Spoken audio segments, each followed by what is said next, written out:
ఇవాళ నేను ఏదో టెలిఫోన్ ట్యాపింగ్లో ఏదో విచారణ క్రమాన్ని పిలిచారు, బరాబర్ పోతాం, పోయి అడుగుతా. ఏమడుగుతా? ఏం తప్పు చేసింది మా ప్రభుత్వం అని అడుగుతా, ఎక్కడ తప్పు జరిగింది అని అడుగుతా. ఇవాళ వారు సమాధానాలు చెప్పాలి నాకు. గత 2 ఏళ్లుగా ఈ ఫోన్ ట్యాపింగ్ పేరిట ఒక డైలీ సీరియల్ మాదిరిగా, అంతులేని కథ మాదిరిగా లీకుల రూపంలో ఏదైతే మా వ్యక్తిత్వ హననం జరుగుతుందో దానికి బాధ్యులు ఎవరు అని అడుగుతా. ఎవరో హీరోయిన్ల ఫోన్లు ట్యాప్ అయినాయని మీరే ఒక 2 నెలలు నడిపిస్తారు డ్రామా.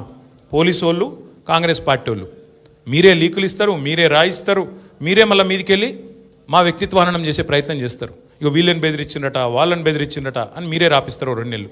మళ్ళీ 3వ నెలలో మీరే రాపిస్తారు. ఏ హీరోయిన్ల ఫోన్ ట్యాప్ కాలేదు, ఎవరిది కాలేదు, అంత బోగస్, ఇన్ని రోజులు మేము చెప్పిందంతా తూచ్ అని చెప్పి మళ్ళీ మీరే రాయిస్తారు. మరి నా పరువుకి, నా ప్రతిష్టకు కలిగిన నష్టానికి ఎవడు బాధ్యుడు? రేవంత్ రెడ్డి బాధ్యుడా? ఈ లీకులు ఇచ్చిన పోలీసు వాళ్ళు బాధ్యులా? రాసిన మీడియా వాళ్ళు బాధ్యులా? నేను అడుగుతా. అట్లా ఇంకో మాట కూడా నేను అడుగుతా. ఈరోజు ఇవాళ మీరు ఏ అధికారి అయినా, ఈ రాష్ట్రంలో పోలీస్ అధికారి ఈరోజు రాష్ట్రంలో ఫోన్లు ట్యాప్ జరగడం లేదు అని చెప్తాడా? ముందుకొచ్చి మీ కెమెరా ముందుకొచ్చి చెప్పే ఒక్క పోలీసుడు ఉన్నాడా? డీజీపీ శివధర్ రెడ్డి ముందుకు వస్తాడా? ఐజీ ఇంటెలిజెన్స్ ముందుకు వస్తాడా? కమిషనర్ సజ్జరాన్ ముందుకు వస్తాడా? వాళ్ళకి తెలుసు పోలీసు వాళ్ళకు. భారతదేశంలో స్వాతంత్రం వచ్చిన తర్వాత ఆనాటి నుంచి ఈనాటి వరకు, నెహ్రూ గారి టైం నుంచి ఈరోజు మోడీ గారి టైం దాకా గూఢాచారి వ్యవస్థలు ఎప్పటికప్పుడు పనిచేస్తూనే ఉంటాయి. గూఢాచారి వ్యవస్థ ఎందుకు పనిచేస్తుంది? పోలీస్ నిఘా వ్యవస్థ ఎందుకు పనిచేస్తుంది? ఎవరన్నా ప్రభుత్వాలను అస్థిరపరిచే కుట్ర చేసినా, దేశంలో శాంతి భద్రతల సమస్య తలెత్తే విధంగా వ్యవహారం చేసినా, లా అండ్ ఆర్డర్ ఇష్యూ వచ్చే విధంగా ఏమైనా అపభ్రష్టపు పనులు చేసినా వాటిని నిరోధించడానికి డెఫినెట్గా పోలీస్ వ్యవస్థ తన పని తాను చేసుకుంటూ పోతుంది.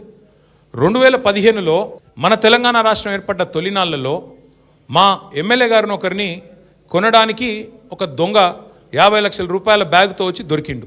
దొరికిన తర్వాత ఆ దొంగ మీద ఏమైనా నిఘా పెట్టిండ్రేమో పోలీసులు. మాకేం తెలుసు? మాకేం సంబంధం? పోలీసులు దొంగలు, వాళ్ళకు సంబంధం ఉంటుంది, మాకేం సంబంధం? మధ్యలో రాజకీయ నాయకత్వానికి. ఇవాళ వాస్తవం ఏంది?